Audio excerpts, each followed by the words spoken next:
Hey, how's it going? I'm Dave Lisowski, and this is How to Win with Video. In this episode, I'm joined by David Apodaca, the owner of Fresh Scoop Media. I met David a while back when he was focusing primarily on corporate video projects, and his work always had such an awesome visual pop to it that perfectly carries over into the product-focused projects that he's doing now. There was actually a snippet of this full interview with David in episode 1, The State of Video in 2021, where David talked a lot about his perspective on where video is headed. And he said that the bar has been raised, meaning that strategy is kind of expected. A lot more people are getting on the same page with video strategy, videos with purpose, videos with intention, and it's not enough to just put out anything. There's going to be a lot more focus on incredible visuals, visual storytelling, and visuals that pop. If you haven't checked out episode 1 yet, I highly recommend it. But in the meantime, to summarize, David was basically saying that in 2021 and moving forward, if you want to set yourself apart from the rest of the pack, you need to step up your visual game. That sets the foundation for a lot of what we're going to talk about in this episode. Some of the things that you are going to hear us talk about in this episode include how to use visuals for effective storytelling, the differences between storytelling in corporate video and in product video, how to market a lifestyle, how to create a video ad the right way for any product, how to use TikTok to sell products, the single most important part of any video project, how to adapt and be flexible as a videographer, how Apple has perfected their marketing, charging what you're worth as a video creator, and the best businesses to work with for product video. We're going to jump right into it with David talking about the foundations necessary for using visuals to effectively tell a story. Here we go. I always tell anybody anyways, right? Like I for years have told anybody when you're editing something, if you're not enjoying, if you can't, enjoy or really hit hard with a video without any music on it, without any kind of like, B-roll or anything like that. If you can visually, have people engage into your video, all that extra fluff is just going to add more to it. Right. But if you can't land just that like simple storyline, here's someone who's speaking, I'm really kind of into it. You never really grow beyond that. And your video will just be kind of stale. So my goal has always been to keep things simple and just keep things kind of visual, right? That's kind of the whole concept with that, right? If you keep it simple and visual, it's going to work. So transitioning into a style of shooting like this has just been really fun for me because I can, once again, you can tell a story without any words, right? Yeah. You could bring people through the start, a middle, and the end, right? And still get them engaged enough to really want to go out and buy a product or just go out and really just be like a brand enthusiast into the brand that they're watching, right. And bring them on and actually love them and want them to actually be a part of that brand. So that's just kind of my whole switch into that and why I think I'm having a really good time with it right now. So how does the storytelling in the world of corporate type stuff, how does that compare or stack up against storytelling for product type videos? Because, I feel like I have an understanding, but maybe not, because in my head, when I'm thinking product video, I'm thinking it's that really beautiful, engaging visual aspect that is like showing off something. It's, showing the detail and showing it maybe being used. So how does that, what does a storyline for that kind of look like? Is it just the visuals? Is there a narrative over top, like with a voiceover type of thing? Or is it more abstract than that? It's a little more abstract. When we're saying like storytelling, we're really kind of saying, it has that, that first kind of hook, right? So it's purely visual. So, like you have that hook, that thing that kind of, captures your interest, brings you in. Then you kind of give them just that little bit of extra. Okay, this is actually really cool. That these shots are really cool. I can see what this thing is, what this product is doing, what it does. And then I try and go into the actual final, which is like a final, like, oh my gosh, this is what the outcome of what that was, right? Of what you've shown me through the actual product, through that kind of first two parts, like this is the end result. And it's either going to really it's going to kind of influence me in a certain way, that, hey, like I want that result for myself or not. Right. And that's usually, that's what really what like storytelling is, especially when you're doing stuff for, you know, for, the, business and, you know, you know, that whole world is just, you're really trying to get them to really want to put themselves into your shoes and to be a part of what you're doing and buy from you. Right. That's kind of what it is. So storytelling. So it's straight visual, right? You just, that grab, that hook, that main need of exactly what this is, and that final outcome, final outcome. And that's kind of that whole journey that I like, that kind of storytelling that I like. And it's so simplified too, because that is really the path overall that it follows when you're doing that corporate type of storytelling, where it's like you're getting that hook, you're getting people interested enough, and then you're giving them that main part, and then it's like, bam, here's the result. Don't you want this for yourself too? And when you put it that way, it seems so simple, but really at the underlying foundation, those are like the Act 1, Act 2, and Act 3 of it. So can you maybe contextualize a little bit, give an example of like a product video that you've worked on that sort of follows that storytelling aspect, and like how that was portrayed visually? Yeah, right. So just I had one that was really kind of recent. This olive oil that I was able to get my hands on. It really just kind of, you know, starts off with the bottle, actually just like a few olives that we just kind of threw out and got some shots, you know, so, you know, okay, it's some kind of olive oil, it's something like that, you know, really nice looking bottle. It gets you hooked in of like, well, you know, what's kind of going on here? What is this? You know, then we have it being used. Then with our next shots are we have, you know, food that's being sliced up, oil being thrown over it. We're having fish that's being fried. And then at the very end, it's really just that reveal of this wonderful looking, you know, plate of food. You know, this fish dish that just looks amazing, that you just want to sit there and you want to eat it. And we've even had a few people who, you know, had responded saying, man, it looks really good. They didn't even care about the oil as much, which, you know, it's all kind of what you want to lead it to. But, but that's kind of the main point, was that, hey, like you could create something like this, you know, with this oil, and you kind of go through that whole journey of here's the oil by itself, you know, here's it being used, and here's what it can do at the very end, you know, and you want a piece of that, right? You want to make that yourself. So that's kind of the whole concept of what I try and go through. And not every product video is, you know, is exact same like that. I think when you get really more stylistic with things, and you know, you're really, you know, when you start to make some really creative stuff, that's what you kind of go through. But that's really the fun stuff right there, is to be able to actually do that. And that's just a whole journey, right? Yeah. As I said, from start to finish, it's almost like you're taking people, you're giving them the idea that, hey, if you want to be able to have, it really is, if you want people to have this result, you want to have a dish that looks this incredible, this is the olive oil you need. It's like, really, at the end of the day, you could use any olive oil.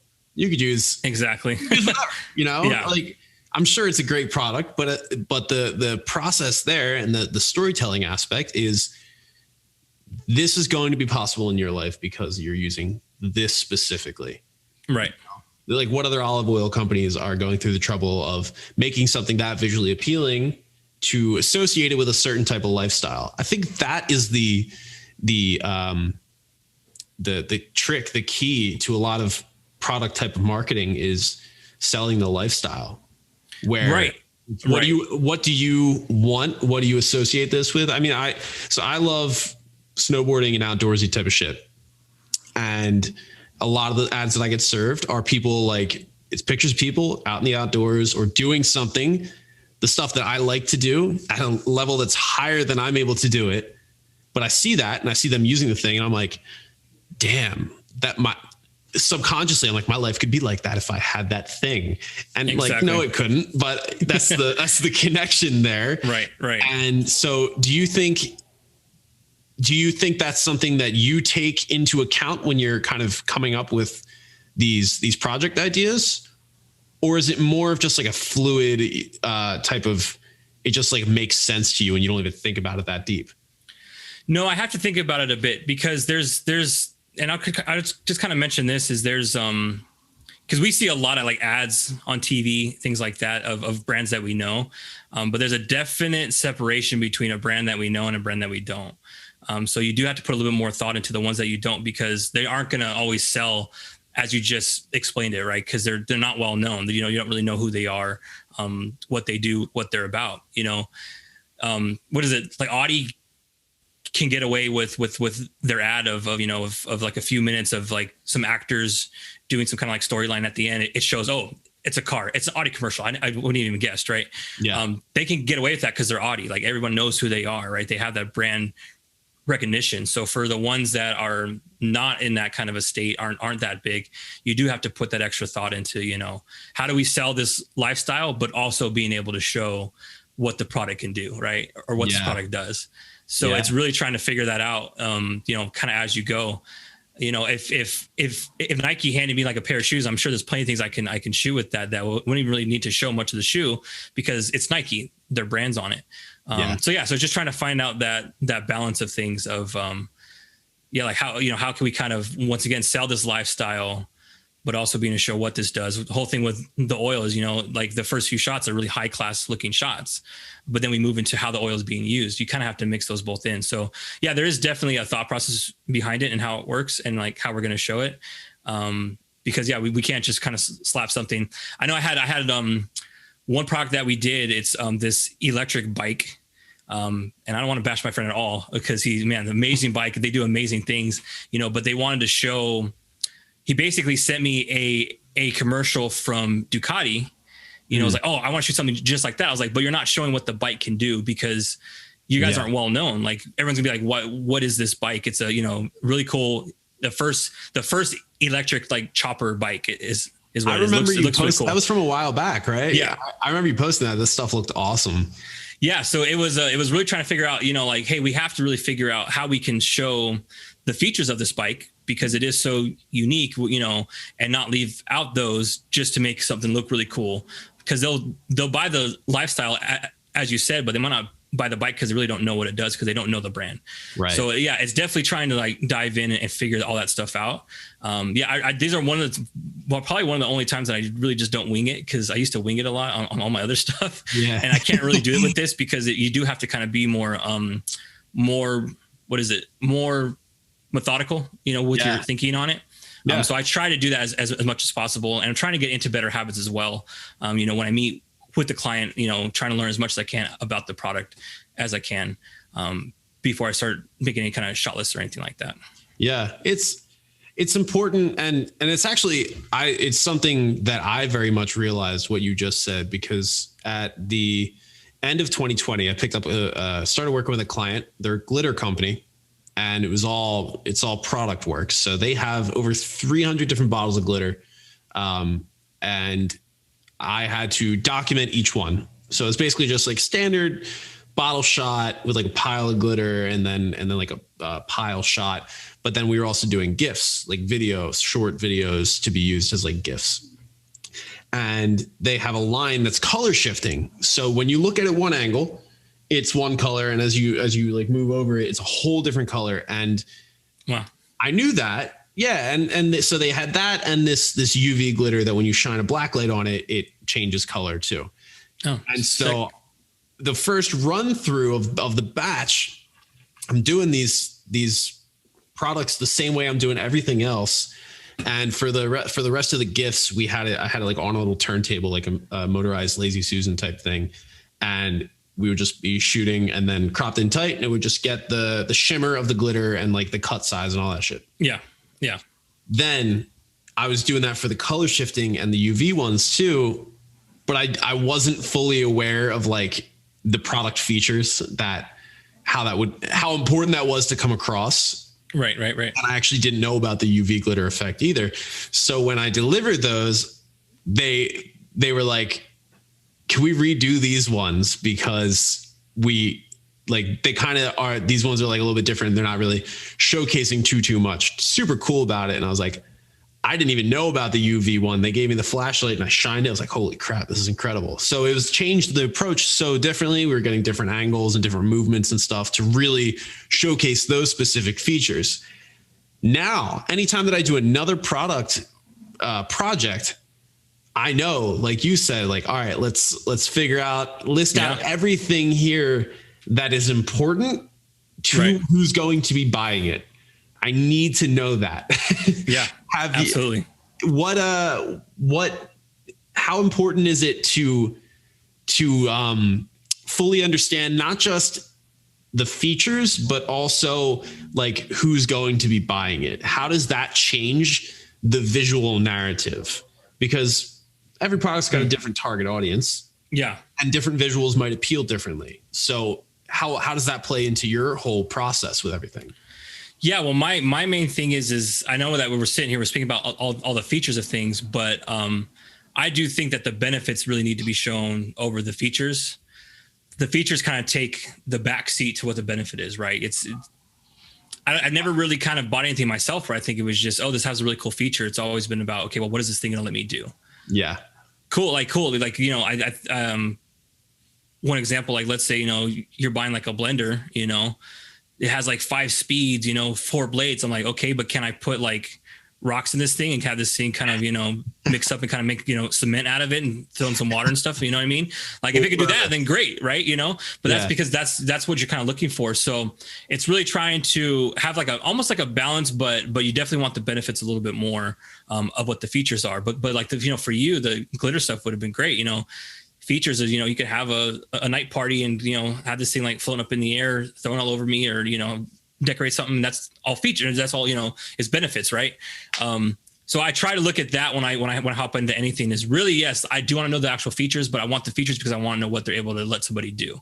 Yeah. That's kind of the whole thought process behind it. So definitely like a balance with that for sure.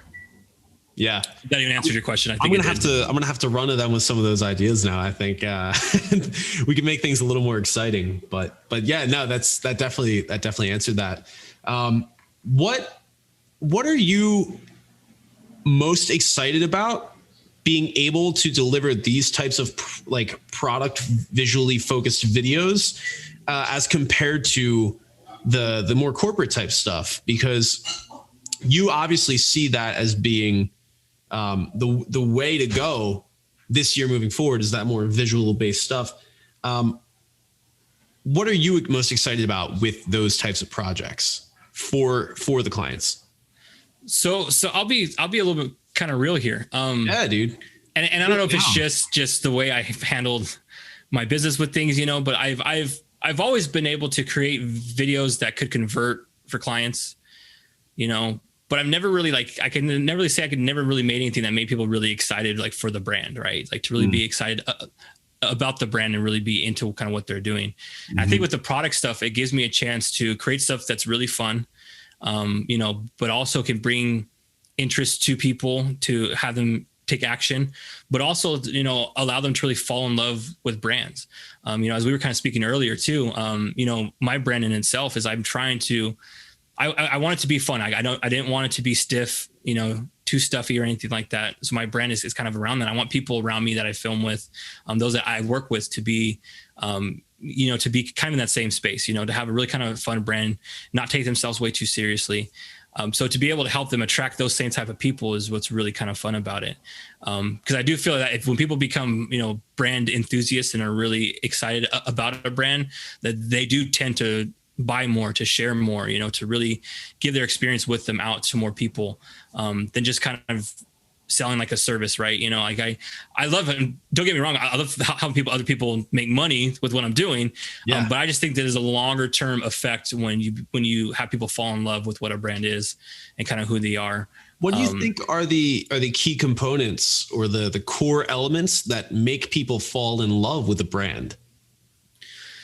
I really, for video, because I can't say for all things, just I know for video in itself, it's just creating that experience, right? That really just kind of resonates with them and just really engages with them as best as it can. That's why I think for me, I was getting in this headspace and in this kind of work that was really just like stuffy talking head. It wasn't anything to really give anybody a true experience and get them excited about what they're doing, right? We could talk, I think, a million times about things, but we always talk about the whole thing of show, not tell. But I think showing what a product does fully to this full extent and showing it in a fun way and not just, hey, here's what it does. Here's me holding it on camera showing you, but let's, you know, throw some water at it. Let's throw, you know, some things in the air. Let's get this thing flying, smash it. I don't know, do whatever with it. You know what I mean? It gets people excited and just enjoying it and having fun with it. You know, I think having that experience, having that fun experience is what people really kind of need right now. So, Yeah. you know, to kind of take them out of what's going on. And if you can create a brand that people like that and they're willing to actually buy your product for that, then hey, like I'm more than happy to actually make it. But, and not to say that corporate video can't do that. I just, from my experience, maybe just because of who I was working with, I can't speak for anybody else who does that. I just felt that it was getting too stiff and too stuffy. And some of these brands just needed to lighten up and just, hey man, have some fun. Talk to your people. It doesn't need to be so serious, you know.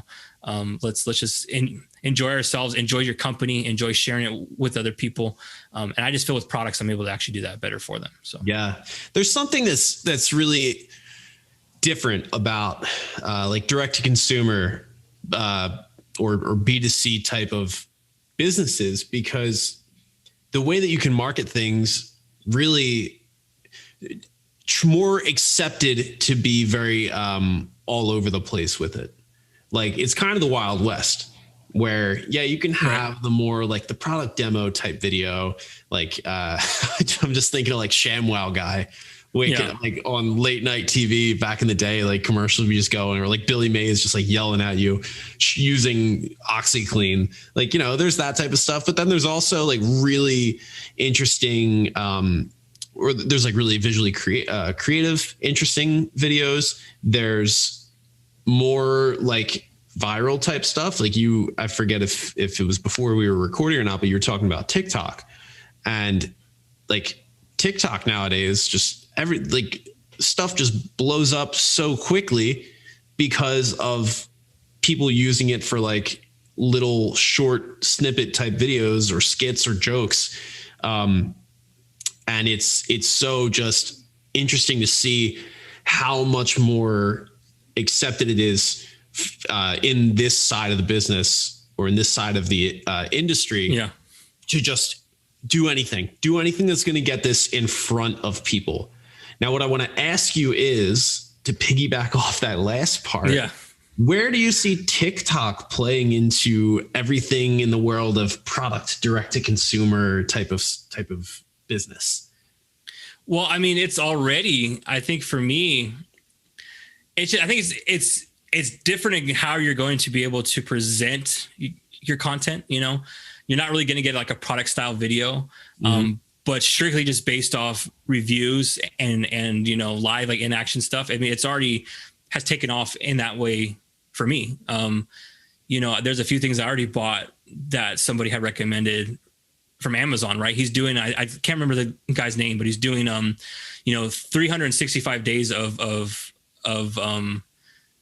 Amazon, like must haves, right? That you must have. Yeah. And there's a few already on there that I already bought, and it's just the guy showing you, hey, this thing is really cool. Like it was a massager that I bought for my wife for Christmas, you know, cause she needed one. And it's just, you know, he was showing all the features and all this stuff. And so that's, I think, a really good way for that to kind of work is going to be just peer to peer.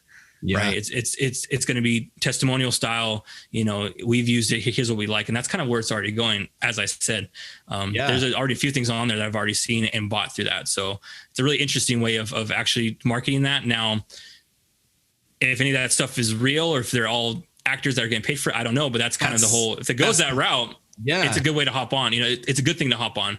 That's what I was going to ask. Do you see this, how does it tie into influencer marketing? Do you think this is an evolution of it? Do you think it's an offshoot where people are just putting up like videos? Like, I'll be honest, I don't use TikTok way too much.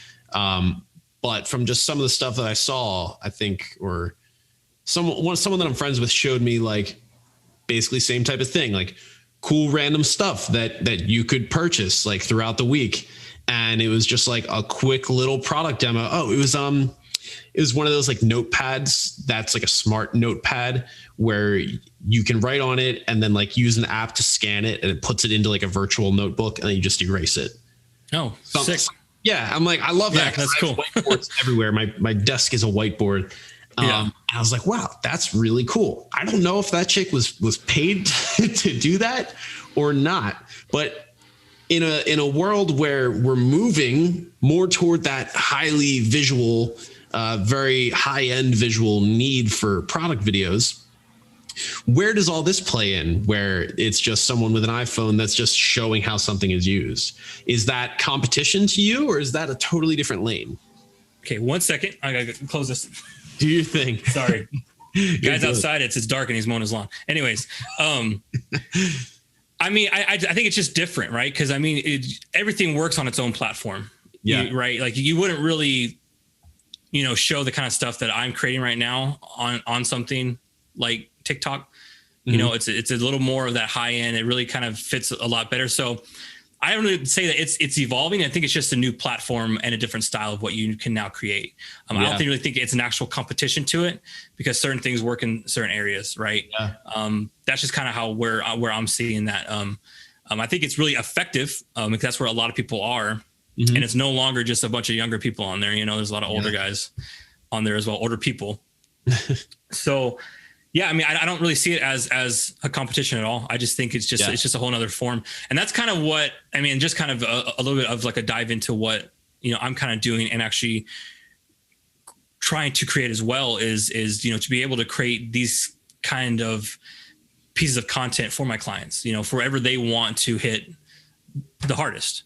So if that's what they want to do, then maybe we will try and get, a few actors or something, make a page that's just all about their product or something like that. And a bunch of different people who try it out, and post that on TikTok. I don't know. I haven't been asked to actually do that yet, but that's just one thing that I do offer, is it's really trying to create the actual, as I said, create the content for where it needs to fit best. Yeah. I think that's the main route. It's an important thing to consider because, something, you said it best, something is going to work better on one platform than it might on another. Now, I was talking with actually Megan and Paige, was it last week, I guess.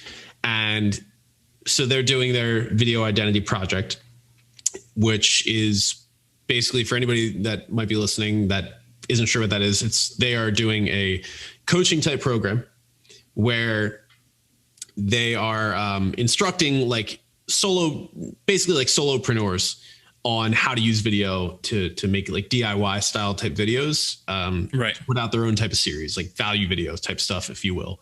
And we were talking about knowing the time and place to use DIY type video versus professional type video. And the consensus that we reached is there are absolutely the right and wrong times and places. And so it's kind of seeming to come into more of like a context here where on TikTok, you're not really expecting to see this like professional high-end looking product type video. If you see that on TikTok, you might think it's an ad. Like your trigger instantly goes off like, this isn't something that's native to this platform. All right.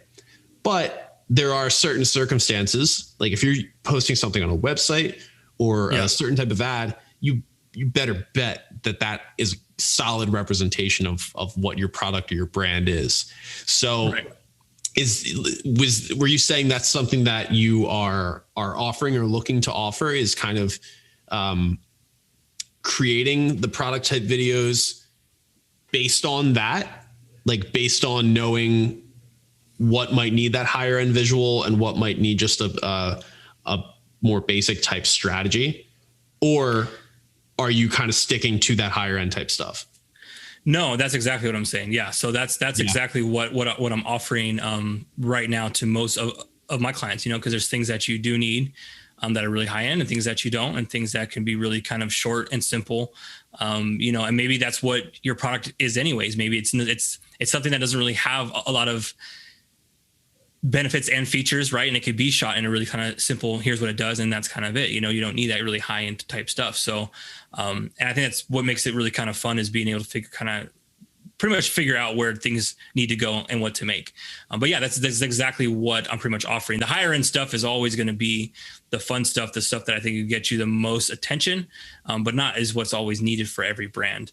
And that's how I think a lot of video creators out there just in general need to start learning that difference between what they need and what they don't.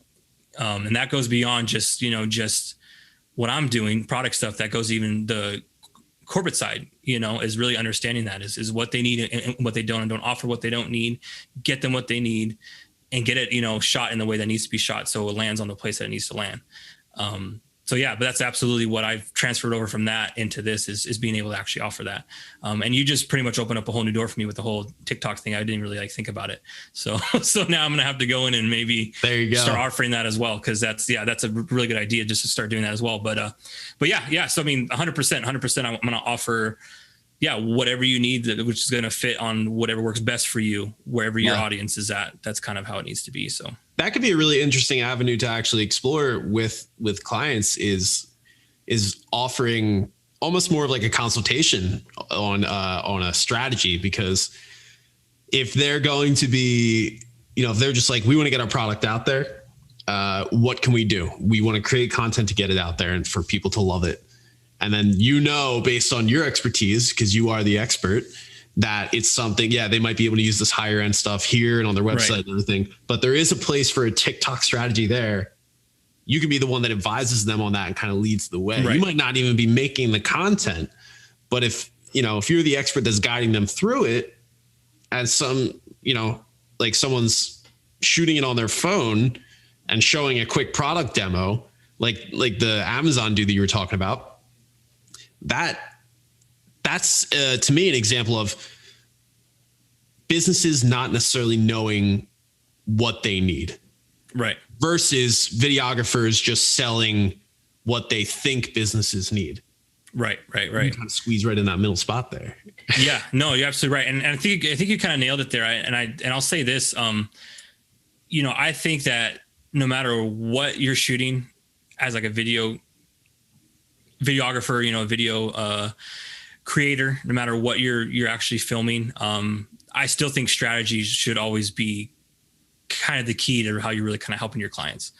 So even though I've strayed away from doing any really kind of like talking head type stuff, you're absolutely right. There is an actual strategy in what I'm doing, and it's really kind of finding that out for them and helping them see, what can go where, and what we need to make. So, I mean, you're like 100% right, but I think that goes for any niche, right? If you're in the real estate niche, if you're doing maybe working with like lawyers and depositions, I'm sure there's strategy stuff there that you kind of figure out as well. It's really just trying to understand that and really learn that stuff. But I think that's one aspect that I'll probably never leave me, even though I've switched, out from, the actual style of my shooting, but the actual creating the strategies for my clients to give them the best wins that I can give them, will always be there. It's always something that has to be done. So. Yeah, absolutely. Now, speaking to, kind of directing a message to businesses that are, they maybe are a direct to consumer or B2C business, and they are looking to step into video in 2021. Maybe they've been slacking, or maybe they've already been using video, but not getting the results that they're looking for out of it. What is your message to them? Like with just hiring someone or tackling a project, like what do you want them to know? So you're speaking strictly about doing what I'm doing right now, like product stuff, or just the umbrella of product stuff with video. So the thing that I'm learning even myself is just to, and I know it's, like I said, it's maybe a little counterintuitive to certain people, but it's really helpful. It's just practice and experiment, with what you're doing. That's kind of just the main key is really learning your fundamentals and practice. I mean, I could sit here and preach on, the business side of things and how to land all your clients, but I really do think that this is a space that visuals definitely, what you can show in a reel, what you can show visually the wise really matters. It really does. So more so, I think you took it sort of the way of like the videographers that are working in this niche. What I'm saying is more so the actual businesses. So the businesses that have these products, themselves. What should they know? Yeah. What should they know about what you do? No, you're good, man. I love that you're throwing that all out there anyway, but what should the businesses know in 2021 when they're looking to get into this or bring someone on for it? Right. Like it's really key elements. Right. The main thing is just, it works like once again in any kind of niche though, is just, find somebody who really takes the time to understand your brand and what your goals are. I mean, it even more so for what I do, I think, because like you said, we really need to understand, like you fell a little bit with your, your glitter company, it's really kind of diving in and finding out what are those features? Who are your targets? Your benefits of your product, and find somebody who really takes the time to learn that and can really pretty much capture that on camera. Cause not everyone really can, it's not, I think it's a hard thing to do, but some people just don't take the time to really kind of do it. They want to show all the really fun stuff, but they still at the same time need to show its functionality and how it works, at the same time. So, it's just find somebody who really takes the time to hop in, and learn your brand and listen, and is actually willing to adapt and kind of change if you seeing things and wanting to go into a different direction. Having somebody who's flexible. I've had to be very, very flexible with a lot of my clients, because maybe they don't like an idea I have. A lot of my clients have just handed me stuff and been like, hey, we trust you. And I'm like, I can't. Most of them are like, hey, like I need to know at least a little bit like of what you're thinking, but a lot of them don't know. Right. Yeah. So I guess at the same time, trying to find somebody as well who's willing to like take charge, but is willing to ask questions. Yeah. Because if you hire somebody's, hey, I want you to do whatever you want, and they don't ask you one question, you're going to get something back that you don't like. Yeah. Communication is key with anything. Absolutely. Yeah. So it's just find somebody who just ask you questions, who's listening, who's willing to kind of, again, adapt to what you're looking for or what you need. And that's really just mostly it. I mean, outside of that, there's so many different people who have so many different skill sets, who may be better at shooting drinks than this guy. I mean, it's just really finding that person. But that key thing is just having somebody who really just kind of listens and once again, understands your brand. Yeah.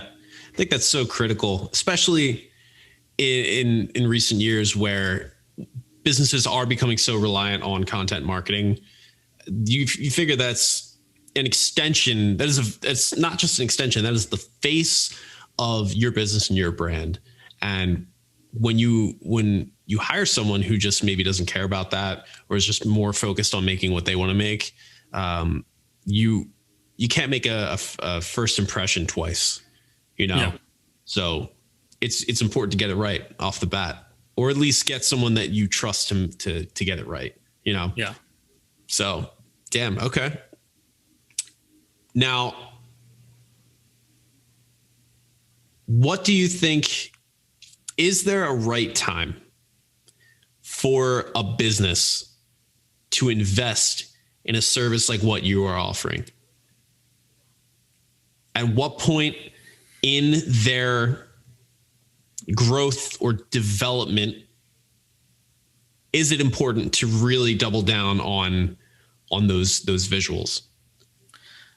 I really do feel that when you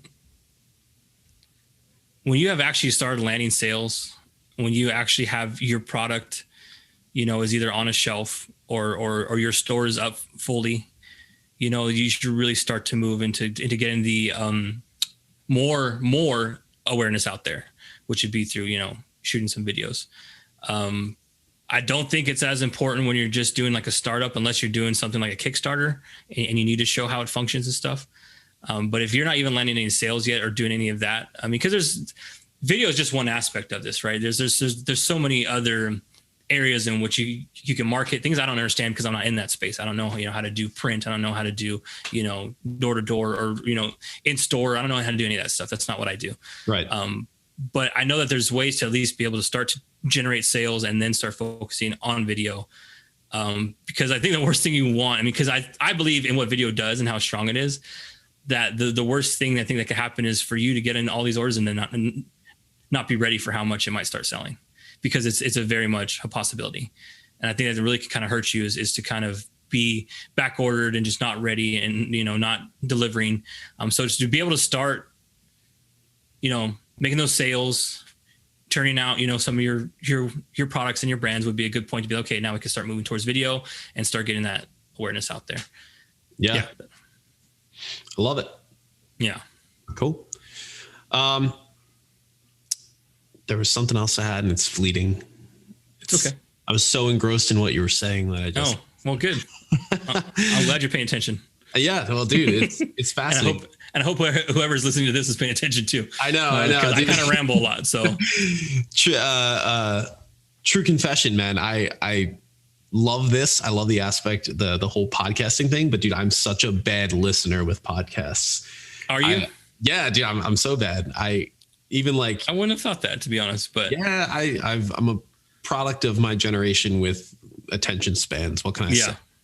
Although it depends. If it's someone that I'm like super into, then I'll like tune in hardcore. But yeah, no, I'm right there with you. I mean, I listen, but I can kind of fade away sometimes, but that's why I'm like, I'm hoping I'm not doing what I don't like, is just people just kind of going off and on a tangent and not really making any sense, which is probably happened a few times today. So it's all right though. You know, I hope there's at least a few good nuggets in there that someone could take and apply. You're talking, I love it because you're talking about an aspect of video that I don't, it's a little more foreign to me, honestly, than the more strategic corporate type stuff. You know, I mean, it's cool to see, you know, a lot of us who have been in the same network sort of branching away from that core foundational like strategy type of thing and running into like a little bit of everyone's own direction. And, you know, even still, I haven't necessarily fully run into the product direction. It's still in that more like live action type of capturing the story type of thing. So hearing about all this has been really cool and really eye opening. I love it. Cool, man. Yeah, it's an interesting. I mean, like I said, because you know where I pretty much came from and what I was doing. I know like a lot of us were doing the same thing, but just my switch into this has just been really fun because, man, I think when it comes to products, at least, I'm not gonna say every brand, because there's a lot of like service based type stuff out there, which I still believe need that whole talking head and all that stuff.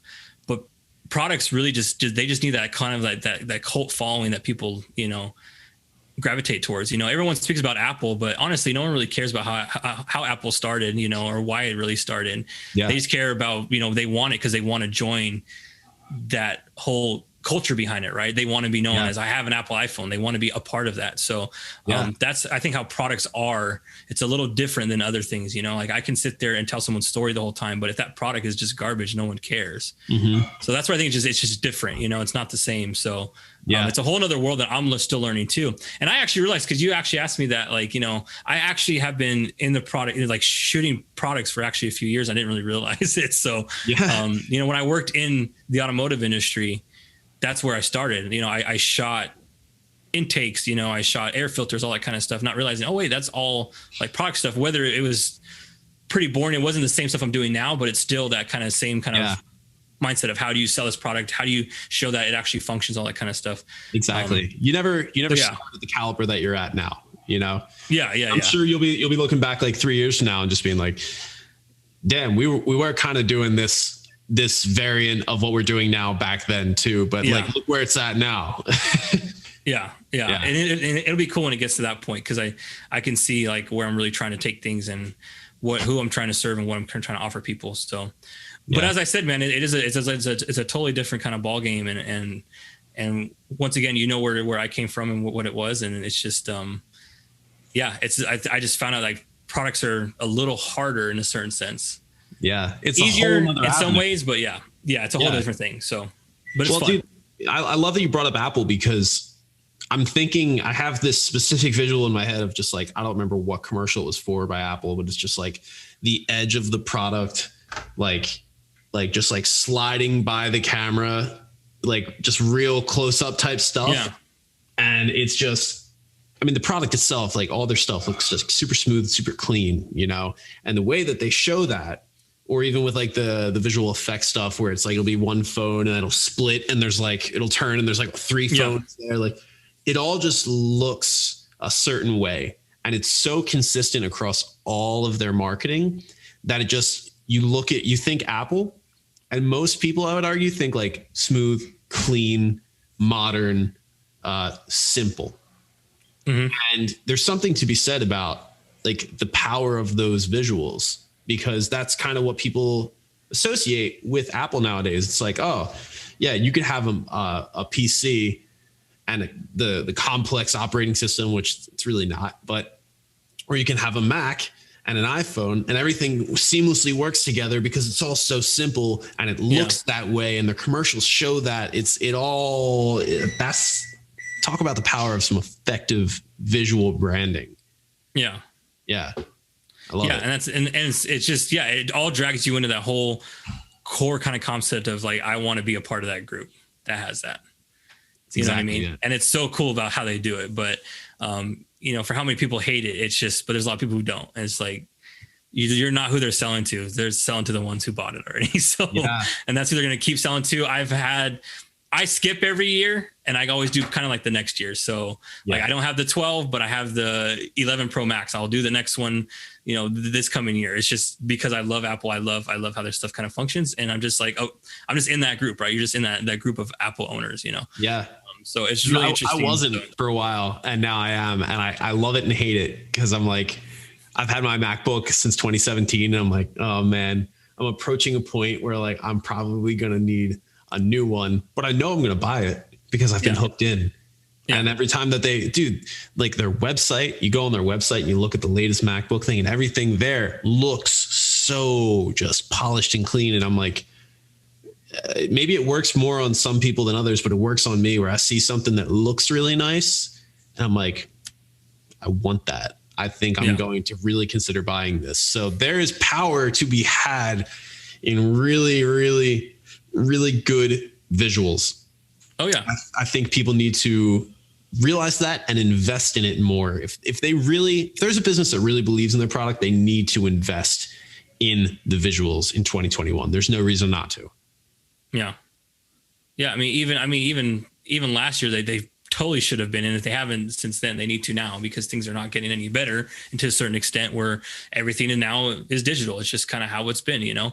But yeah, it's just, it just really just kind of, we need to push, I think, as creators to really kind of stand up for ourselves in that though, too, and not take anything less than what we know that we should get because we know what we're doing, helping these businesses. So that's what I try to do, you know. There's a lot of people out there like who will be getting into videography or they've done videography and now they're getting into working with businesses. And so they'll watch the Daniel Schiffer tutorial videos and they'll see that style of making things and they'll try and sell it, but they don't know how to sell. And so they undercut themselves, but it's more than they've been getting paid just shooting music videos maybe. So the value is like bottoming out. Right. You want to talk about that because like you are someone who's offering a premium service and can charge accordingly. Mm-hmm. How does that play into that world of yours? Being able to do that, like how does it kind of play into? All these people who are just getting into it now, who are like, yeah, I have a DSLR, I could probably do this. It screws with us, man. Like it, to be honest, it really does. It screws with us and it screws the minds. I think not even really us. It screws the mindsets of the business owners, right? Because they're expecting, you know, the best for nothing. And it's just, you know, so it's hard when I think it's just a lot of people who are just a lot of talk, right? Who can talk a good game, who can sell a good game, but then they can't show up and shoot properly. And I think it hurts the rest of us who can do both. And I think, you know, we are a part of a group and know a lot of people who can do both. I feel so. Yeah, it can hurt our industry. It can hurt, you know, it really can hurt the creators who are really kind of pushing the boundaries because, you know, they may never get that chance to really, you know, show what they can do because of that.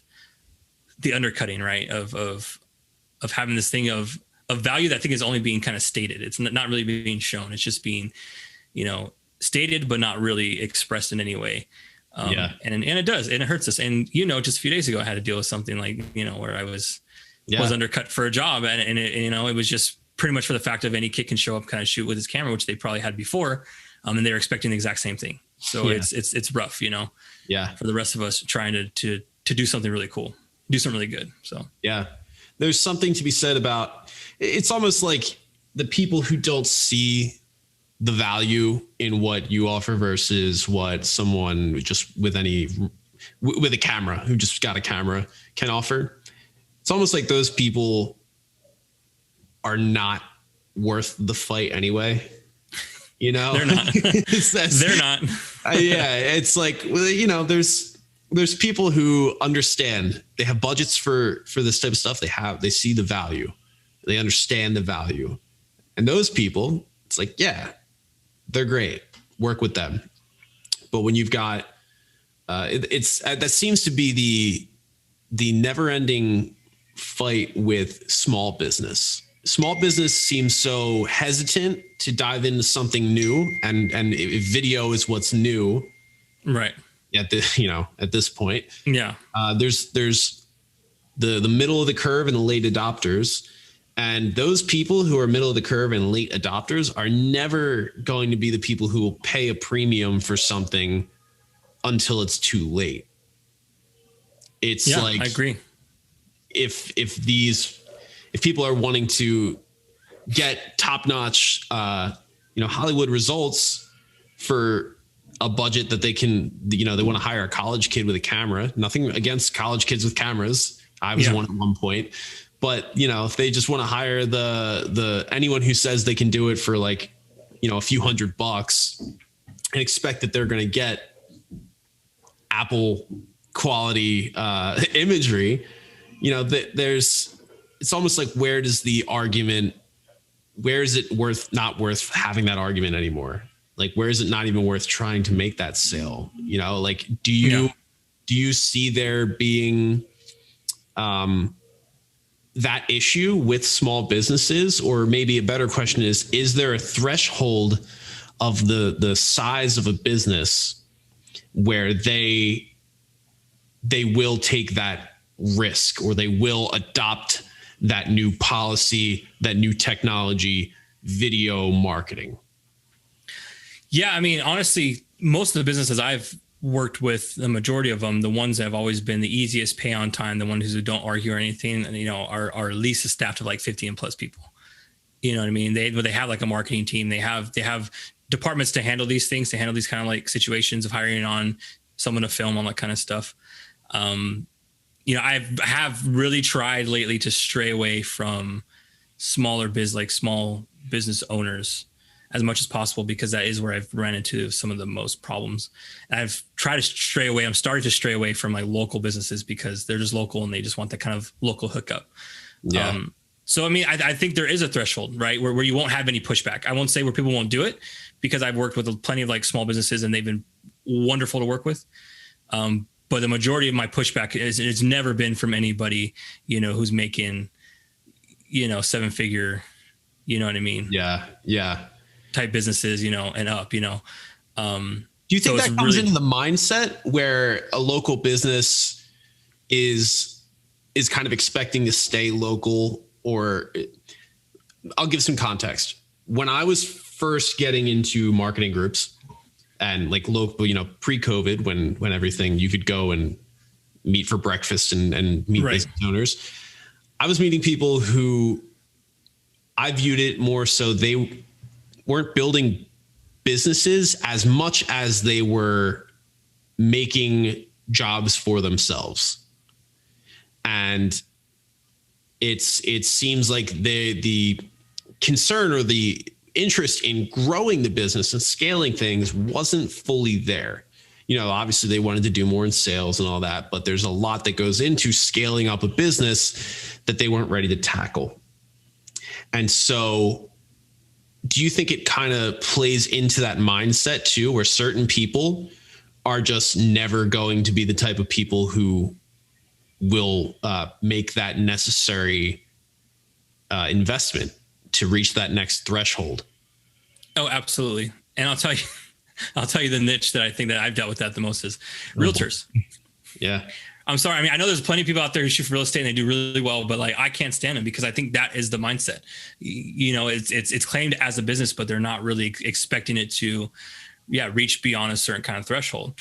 So they don't put that extra effort into really, investing into it as much as someone who's already, who's making millions off their business. Right. But yeah, I think that's very true. I think there's a lot of that. And you do deal with that with a lot of local only kind of small businesses, which is why I think even for me, I've even branched off as like, I'm not really a local business. I'm just located here. Right. Like we live here, but I don't, and they always ask me, oh, so do you do work here or outside of town? I'm like, I do work across the world.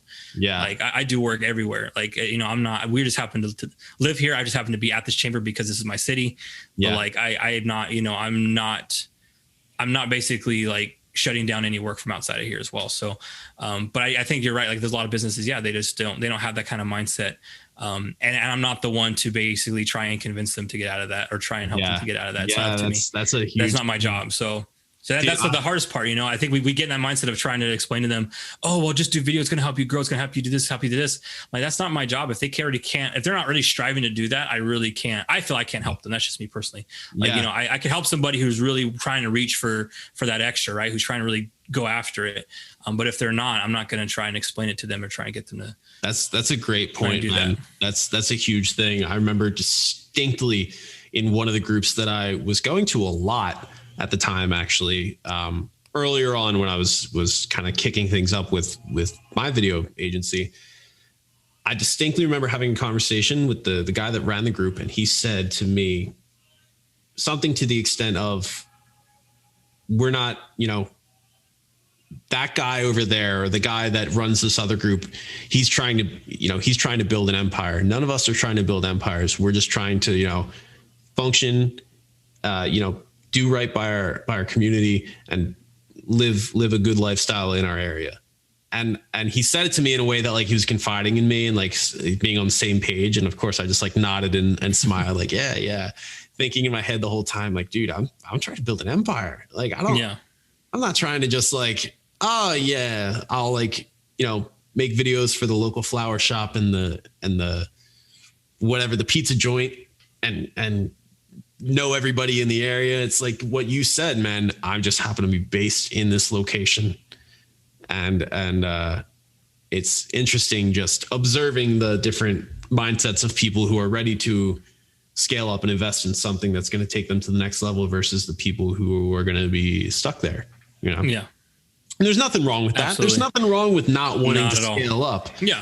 That's totally respectful thing. But the issue comes in when they're trying to undercut you or trying to tell you what your services are worth when it's not that.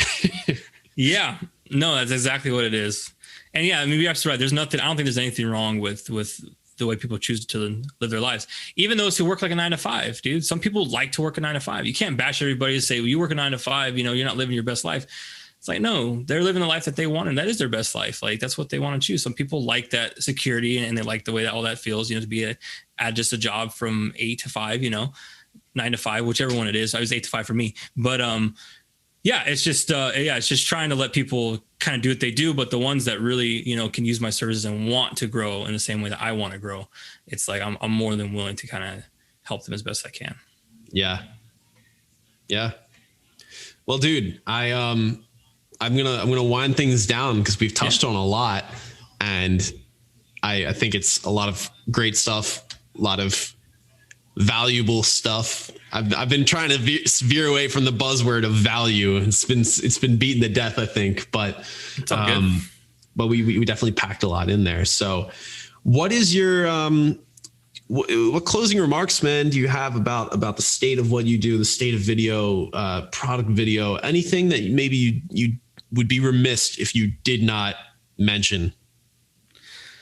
No, not really. I mean, I mentioned earlier when it was kind of off topic, just about keep practicing and keep on building your stuff. And I think that's, I guess, the main thing just for anybody. And if you're looking to get into product videos or and this is more on the kind of the like shooter side, is just always just keep practicing. Cause I know we get in these states where, like, we maybe not feeling really creative or anything like that. And it just comes down to hopping out of your zone, do something for free and just shoot it the way that you want to shoot it and get it done. I think that's really what's inspired me to actually even do this. Is I was getting really tired of the stuff that I was doing. I wanted to do something a little bit different. I went and I shot a product and I loved it. And now I hopped in and I found something I love even more and that I'm really good at. So, like, you never know unless you step back and just kind of say, hey, I'm going to get back into why I started doing this in the first place. Just do it for fun, and then see what happens. So that's just a bit of advice, I guess, I give to anybody who really wants to get into this kind of style of shooting. And like I said, I've been in it in the past, but I'm fairly new in the sense of the style of how I'm doing things now. But it's really been a fun time. And I think anybody who wants that kind of style or, underneath their belt, just to keep shooting. It's so simple as that. And I'm the only ones who could probably say to get better at filming things. So get good, scrub. get good. I mean, it's kind of, there's so many guys out there shooting so much product stuff, that are really, really good. And I'm not trying to be the best, but I just want to like keep up. But it's one of those things where it's like visuals matter now. I think they do. I think they're going back into a state of they actually matter. And so it's just smart to get good at them, you know. Storytelling is great, you know, being able to sell is great. But I think if you don't have the visuals as well with it, you can only go so far. So there you have it.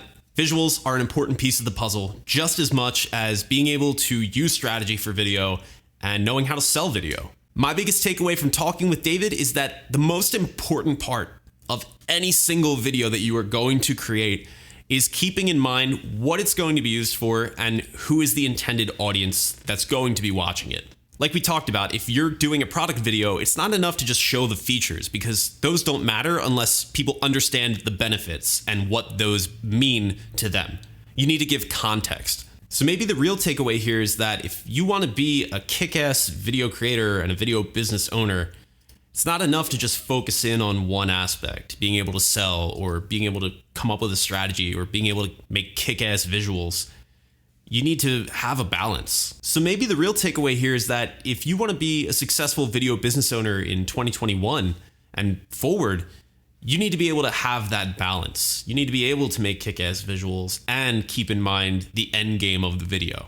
Let me know your take on that. I want to know if you agree or if you disagree and why. So leave a comment below. Let's have a discussion about it. There's definitely more than one way to become successful, and there are absolutely countless ways to win with video. If you're watching on YouTube and you're not already, make sure to subscribe because we put these episodes out weekly, and we also have videos coming out every Tuesday now too. Give a thumbs up, leave a comment like I said, and share this video with someone in your life or in your network that you think would find it useful. If you're listening in on Spotify or your other favorite audio podcasting platform, leave us a nice review because it's pretty good. Go connect with me on LinkedIn. I'm David Lisowski over there, and follow me on Instagram and TikTok at EntrepreneurBrah. So I hope you like that one. Like I said, make sure to go check out episode 1 where you can catch the beginning part of David's take on the state of video in 2021. Check out the episode before this. Make sure to stay tuned for the next one. And in the meantime, drink lots of water, be nice to people, and keep on winning with video.